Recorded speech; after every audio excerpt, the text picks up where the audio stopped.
You're listening to the B4evaKool Podcast. My name is Rex45. This afternoon, we got Ian Beam in the building. What's going on, Ian? Welcome to the show, man. Thank you. Yeah, man. Long-time watcher, first-time participator. So cool to be a part of it. Thanks for having me on. All right, man. I appreciate that. And thanks for taking the time out and stuff like that. We'll jump right into it, man. Let's talk about how you got into racing and what was that like for you, when you started through your Lego for a bike. Yeah, I was a street rider for years and got kind of dragged into track days against my will. And you know how that progression goes. It gets addicting quick and expensive quick. But after a couple of years in, people started telling me, try racing. Like track day's fun, but the only way you're really going to get faster is racing. And that time, you're top of track day group. You think you're good and can't get much better. And one weekend into racing, and that was the end of that. Canceled the street registration, gave up street riding, and haven't been back since. And I think I just finished this was my 8th season racing. So wow. So what year did you start riding street bikes, and how long after that did someone convince you to go to the track?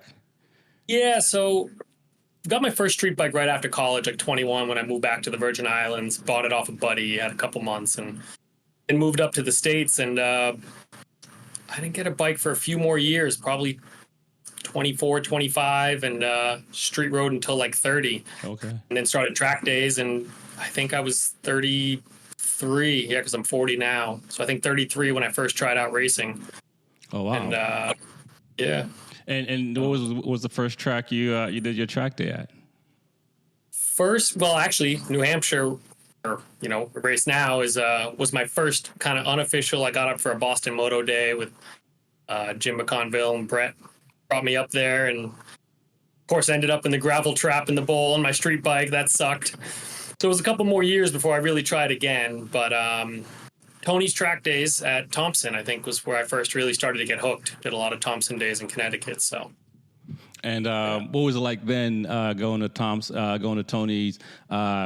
Did you do the classroom experience and the track, or did you kind of just move up to the intermediate class where you didn't have to worry about following a coach? Yeah, so actually it's funny because I've always considered myself super competitive. I kind of pick anything I do up pretty quickly. And the street riding, we'd go out on those mountain rides, and everyone was always like, "Oh, Ian's quick." I'd be one of the guys really pushing it out there, but luckily, I was old enough when I started track days to break that mentality of needing to be the best, and I put myself in the back and everything. I started not in the beginner group, but Tony's has 4 groups. I started in the second lowest group. Okay. And I did every classroom, any follow the leader I could do, any coach I could work with. I took it all serious, and never thinking I would race, but just I respected the sport. I respected the danger. What you didn't know could get you in a lot more trouble than what you did know. So yeah, even to this day, when I go back and get a chance to do a track day, I still go sit in the advanced classroom. You never know what you learn or what you can give off. So definitely, anyone out there who thinks coming into track days, they're hot shit, humble yourself. Right. Go to the classroom. Now, do you think, you got that mentality because you were just older coming into the sport versus being 21 or, teen coming in and thinking you're badass? I mean, I guess you still think that way, but... Yeah. No, absolutely. I've said if I started this back in my teenage years, I'd probably be dead, crippled, who knows what. I don't know that I had the mental fortitude back then to rein it in. And so I think age was a big part of it, respecting what this could be, and having years of experience between street, right, some track days, seeing how bad it can get, seeing some pretty serious stuff. And I decided I'd rather keep myself in one piece more than I'd rather be fast. Right. And so now after Tony's, was that more like, did you do, how many track days were you doing a year, since you kind of said once you started racing, you gave up the street riding? So were you doing, I just interviewed this dude named Track Stars, and he was doing like 20 track days a year. Yeah. So I was like, yo. No, it's funny. So I had a whole crew I did track days with. I mean, some of them, Nate, Jason, Mike Garcia, and my first year, I think I started like mid-season by the time I got to a track day, and I only did a couple that year. In the next 2 years, it just kept ramping up. The addiction sets in. You start ramping up that credit card use and start modding the bike more and more. And I kind of always trailed behind everyone with bumping groups and feeling like I needed to be fast. But yeah, I think like kind of end of my second year and then into the third year, which was the year before I started racing of track days, I started traveling. We did pit race. We did NC bike, anywhere I could get to. I just started getting addicted to trying new tracks and started to pick them up quicker, the more experience you get. And going to pit race is what kind of sealed the deal for me getting into racing. So I finally got to go to pit last year for the first time. And I got to say, it's probably my favorite track so far. Yeah. VIR is second for me so far, but pit's top. Yeah. Now, getting in, so a few years into track riding, did you feel like you had enough and you wanted some more, so you wanted to go racing, or you just kind of, some guys invited you up to go racing and you just said, okay? Yeah, so actually it was kind of the end of that, second full year of doing track days that we went out to pit race with N2, and they've got some guys coaching who are Moto America guys, and we all started at beginner going out there, never been with them, even though we've been running advanced, back home with Tony. So again, worked my way through, did all the working with the coaches I needed. And that second day, a few of them decided to put me through the paces and intermediate, a few of the coaches, and oh man, stuffing me every corner, wow. Making sure I'm comfortable, showing me how much faster you can go. And the time started dropping, and midday they bumped me to advanced, and it was Les Powell, was a Jamaican guy who I don't know how much he's still doing for riding, but he was doing some Moto America races back then. Mm-hmm. And he came over and he told me, listen, man, he's like, you've got it down. You know what you're doing. You look comfortable on the bike. I can see, you've got some more pace. You've got the fundamentals. And he says, really, the only way you're going to push yourself to go faster is racing. And that was like August that year, I think. And I was just like, nah. I appreciate it. Never been interested in racing, not for me. But it set the bug in my head. And by October, I think I had decided, all right, I'm going to prep the bike this winter. I'll go do one next year, and I'll get the cheaper track days just by getting my license. And, right. Yeah. Kind of talked yourself first into it back in April. Yep. So I did my first weekend in April, made the amateur bump times, and in May I went down to or June, I think I went down to VIR for my first full amateur weekend, and wow, yeah, that just set it in even more. I was hooked. So yeah, haven't stopped since. It's interesting because some of the folks I've talked to so far that have done track days, they kind of stay away from racing. They kind of just stay track days all the time. So it's interesting that, I mean, you probably had the bug in before anyway, just wanting to race on the competitive side of it. But was it an easy transition starting to racing and being at a different pace than at a track day?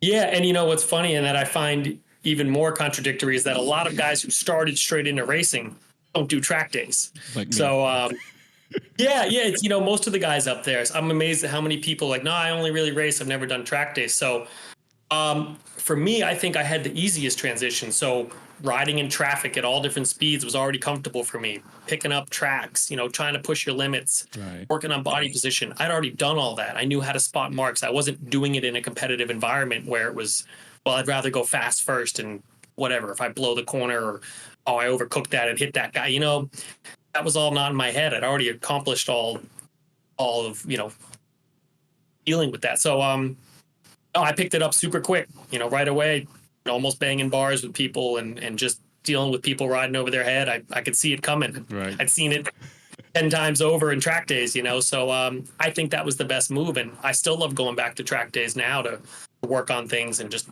do things at your own pace. So, yeah, it's not as hard as people think. You throw some safety wire on your bike and just go ride your ride. You want to treat it like a track day? Great. You want to go out there and see if you're the baddest guy on the track? You're probably not, but have at it. Yeah, we do see a lot of that, and that's the craziest thing. And like like I said a little bit ago, yeah, I started racing first before doing a track day, and now since I guess 2019 to now, I've probably done the most track days. Last year, I probably did the most track days, and going forward, just to again, to work on stuff that you can work on in a race, but it just takes you longer. You know what I mean? That kind of thing. So there's definitely value in it, but it still feels kind of weird because you got to race a mentality, and sometimes it's hard to kind of turn that off. Absolutely. Yep. Now I see you got a couple of Triumphs in the background. Why, of all bikes, why the Triumphs and not an R6 or a Gixxer? We got the old one over in the corner. I know when I got started, everyone told me I was an idiot for riding Triumphs. You're not going to find parts, and there's no support, and Right.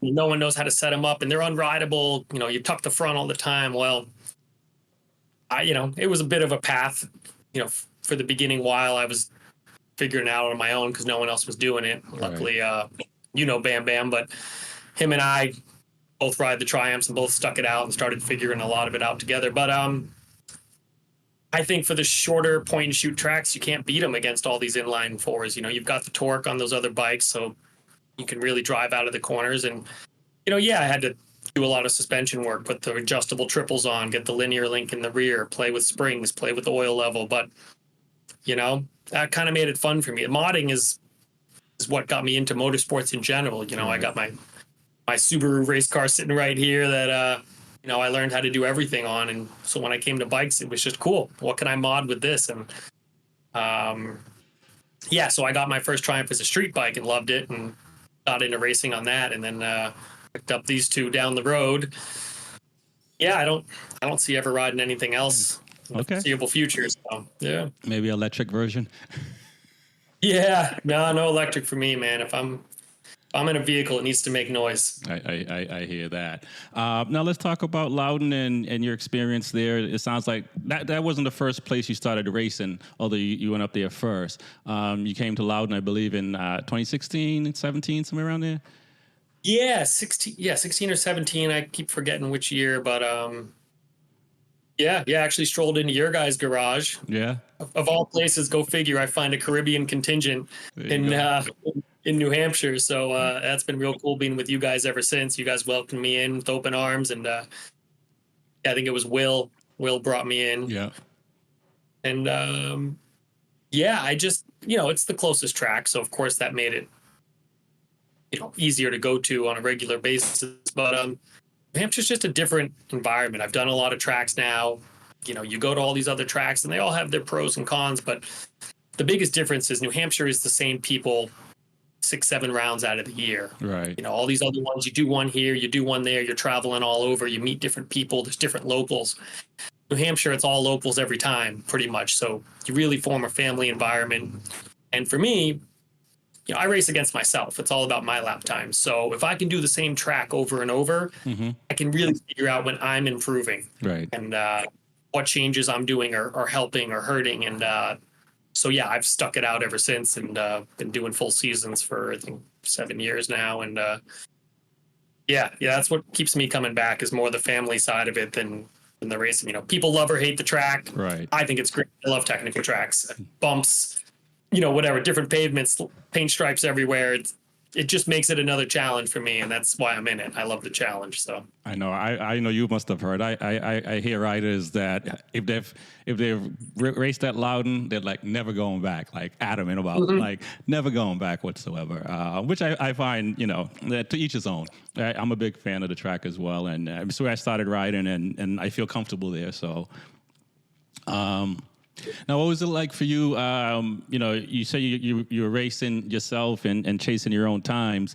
Let's talk about the last few years and the Classic, and being an expert rider, and competing with some of the local guys, and then at the Classic competing with the national guys and some international guys. What was that like? I mean, your island lifestyle, laid back. You're chasing your own times, but then you see these guys. Does that change a little bit? Yeah, I mean, I think for a lot of people, but you're right. All my approach to this has been a laid back approach. There's been guys, I mean, Leroy, he's always saying, oh, come on, you can go faster. When I first broke into 16s, it's like, you're going to be doing 14s. And I'm like, no, it is. If I do, I do. It's great. But again, it was all safety first, approaching it at my own speed, making sure if I could take that next leap, it was because I had a way to do it safely, not just go out there and send it and see what happens. But so I've always felt the same with competition. If someone gets by me, cool. If you had a clean pass and it looks like you've got the pace, go for it. You overcooked it on the brakes into turn 3, and you clearly were just trying for a Hail Mary. Yeah, I'm going to take it back. But for me, it was never about position, and I have to beat that guy just because it was, oh, that guy's faster now. Let me get a toe and see if I can drop my times. But yeah, it's been a slow progression. Running times I never thought I'd be close to, and competing with guys I never thought I would. But qualifying for the Classic. But this was our second year, so both years. And unfortunately, they've both been kind of a disaster for me once a race day came. But first year I was recovering from broken ribs in the rain. And of course, it rained the entire Classic, so I took it easy. I was top 20 until they had that last red flag and set it back a few starts, but whatever. And then this last year, bike died on warm-up. Oh, wow. Yeah, light and stator problems. Unfortunately, I hadn't had the battery on the tender, and bike died on warm-up, so that was the end of that. But anyway, yeah, it was real cool seeing those guys come, seeing how they ride, what they're doing differently to really push the limits of what that track can take and what a bike can do. It's cool. I picked up a little bit here and there of just, I can push a little deeper there. But again, in the end, for me, it was just cool because it's going to help me set a faster lap time. It wasn't, how am I going to beat this guy in the race? Right. So, yeah, real neat to see. I love watching people. We all watch MotoGP and Formula One, and, love to have been there someday, the next lifetime maybe. But in this lifetime, I battle myself, and right. I can only do what I can do, and I don't put any pressure on myself beyond that. Nice. Well, I have to say congratulations, because I saw from Road Racing Magazine, you won 2 championships up there this year. 3. Look at that. 3, see, yeah. 3 championships. Yeah. Man. So still, no backflips, pinching yourself. No burnouts, no wheelies.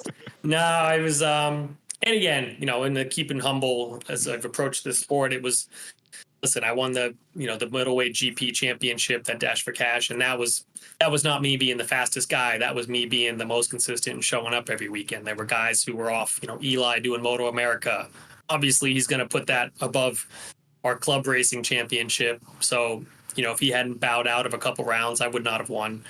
But, I call it best of the rest. The guys who weren't doing Moto America and showed up every weekend, I was the top guy, or didn't have motor problems. Poor Paul Duvall, he's 2 years in a row. He should have been right there with me or ahead of me, and hasn't been able to keep a motor together, and one reason or another. So, super awesome. I had a real close battle with Jacob Crossman. I lost that championship to him by 1 point this last weekend.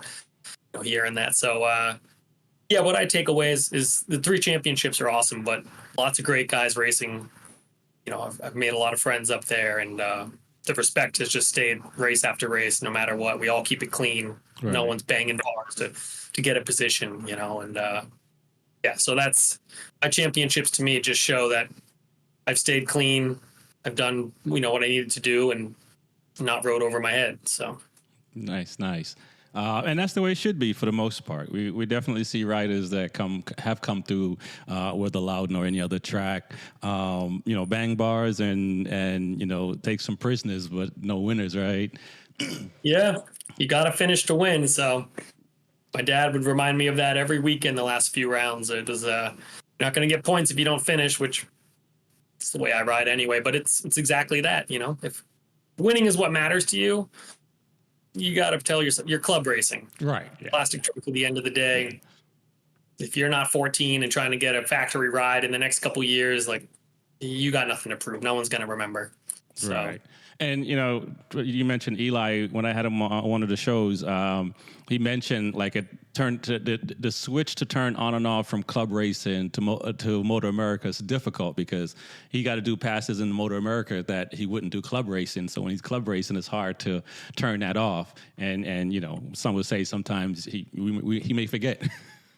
Yeah. Oh no. And listen, I've been on the receiving end of that from Eli, and yeah, when he was just getting started out in his little bit earlier days, a few years ago, he would ride his motard in the middleweight GP, and kid was a monster on that. I mean, he's running the same times I was with. I had 100 horsepower more than him almost, but yeah, he had that Moto America mentality of swerving on the straight to keep people behind you, but we had a 30, 40 mile an hour top speed difference, and that almost ended badly. But that was a wake up call for him, and he took that to heart. And you see it. I see how he rides when I'm out there with him on track, and then I see how he rides on TV when he's at Moto America, and he's a different animal, and that's real cool that he's learned to do that. And for us club racers, I have that same mentality when I go back to a track day, even not being an aggressive rider. I don't need to make every pass. Sure, I can pit in if there's a bunch of people ahead of me. Like you gotta have that switch. And I'd say that's important for the club racing. Just remember, at the end of the day, we're all going back to work on Monday. We've got families, That's it. Worth it. Now let's talk a little bit about training. You do a lot of riding. You're pretty fast. What is your training regimen like? That's the funny part, is it's non-existent.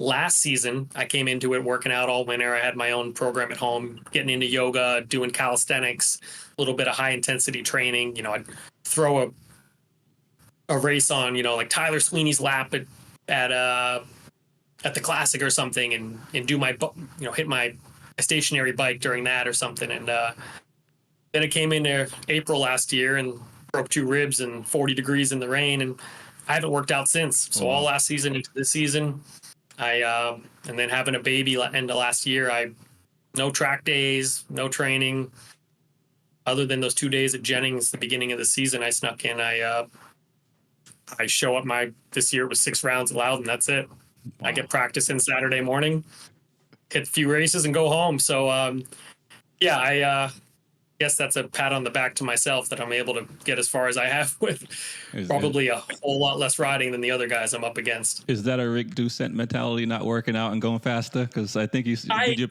your PB this year, right? Yeah, I know. This year was a 112.9, cracking just into that 112 barrier. And I mean, luckily I don't have the same genetics as Rick. I can't gain weight, but yeah, it hurts after a few laps without having that stamina and training, to really hold on properly. So it costs you some time at the end of the race, but making the best of what little free time I have. And unfortunately, I haven't figured out how to get a solid workout routine in, but we'll see how this off season goes. Right. Yeah, I think that's the hardest part.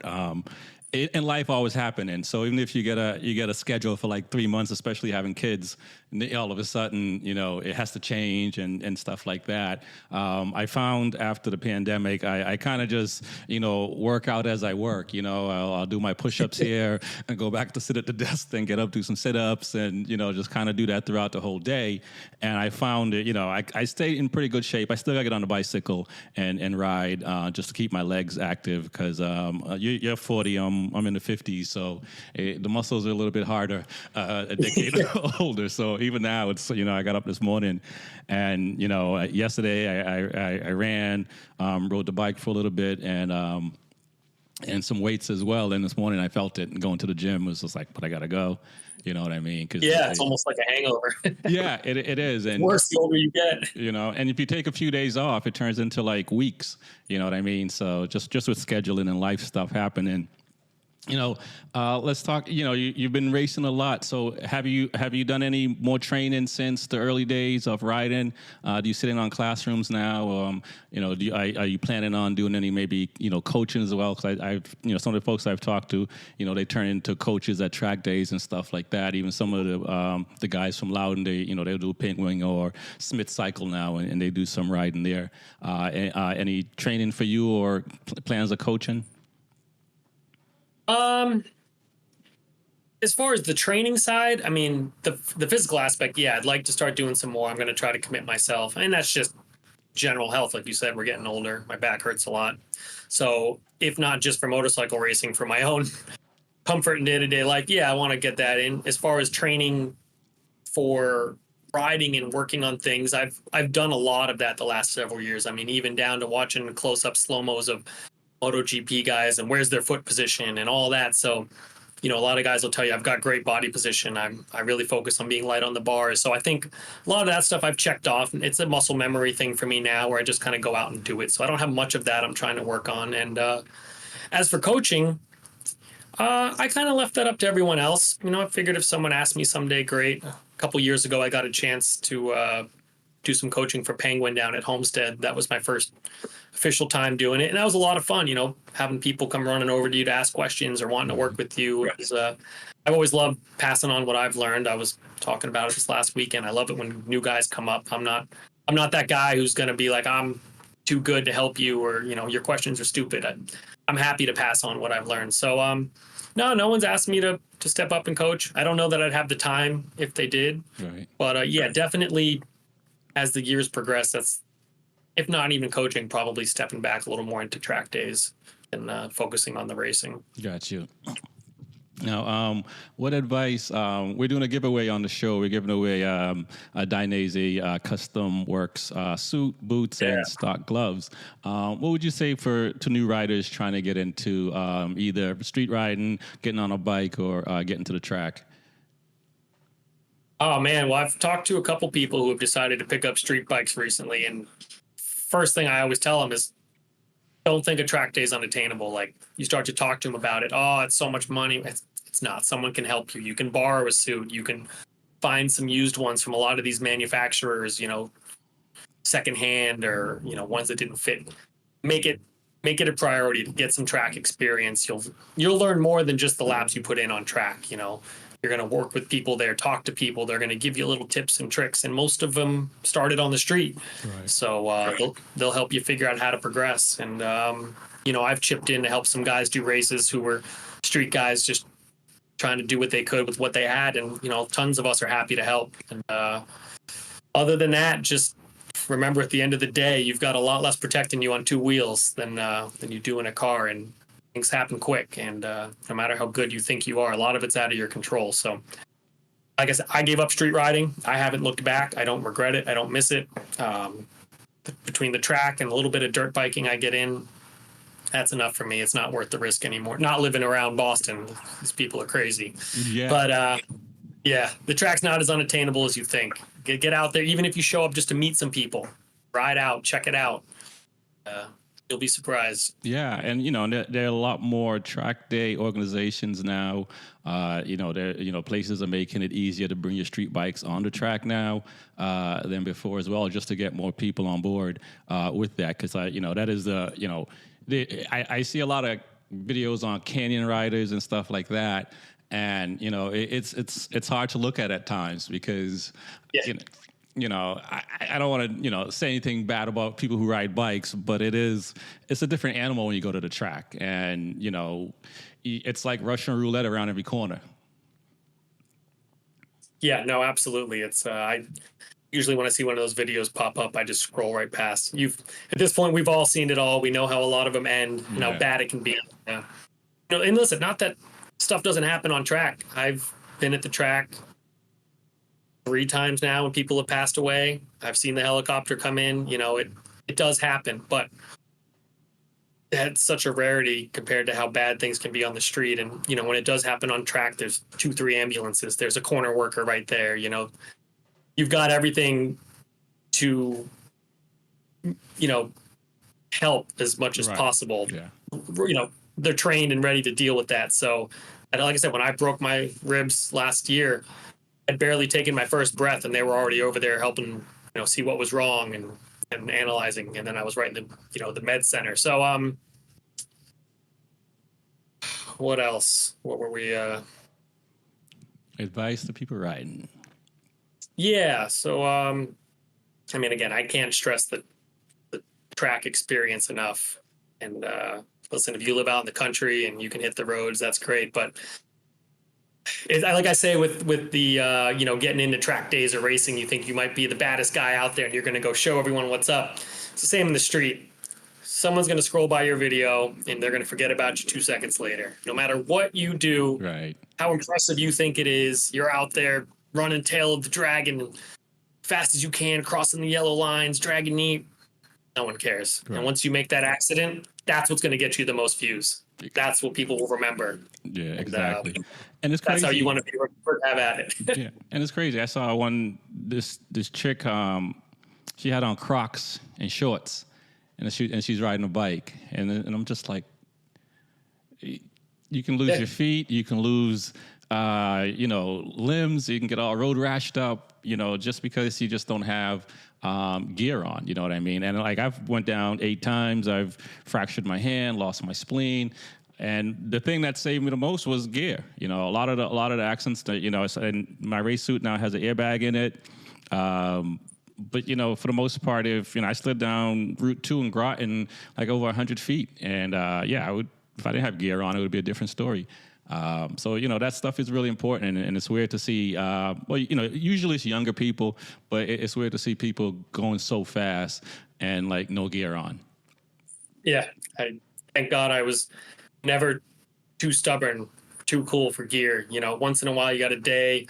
Yeah, maybe you rode out to meet some friends in a t-shirt or something, but even on those days you knew, calm down, don't be dumb. I was never a guy who was flying down the highway seeing how fast I could go or trying to drag it. We all went and rode fast, sure, when we hit the mountain roads, but it was all within reason. We're not crossing lines. I didn't care about dragging knee or, again, wanted to ride fast because it was fun, but not out there trying to prove anything. And so many of these people these days, especially with these stupid 6-foot poles with the camera on the end, and everyone thinks they're going to be a hero and a social media star, and no one. Calm down, just enjoy. Do what makes you enjoy it, and do it safely so you can do it again. I've had a ton of crashes. This was actually my first year between track and racing, I think, that I had never had a crash. So that's what mattered most to me. I was started to say at the end of this weekend, afraid to jinx it, but keeping everything shiny for the year is my biggest accomplishment. And going fast. Yeah, be smart. Yeah, of course. That's second. Yeah. I say fun first, safety second, speed third. If you're not having fun, you shouldn't be doing it. And if you're going to do it safely. That makes sense. That makes sense.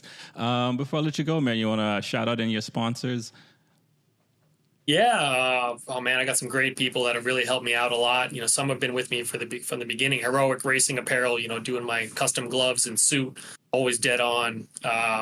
Finest Dips, it's hard to see, but it's got this awesome, this is my second switch from the black and gold to the green and black, and it's all got a cool pearl dip in it, all plasti dip, and you wouldn't know.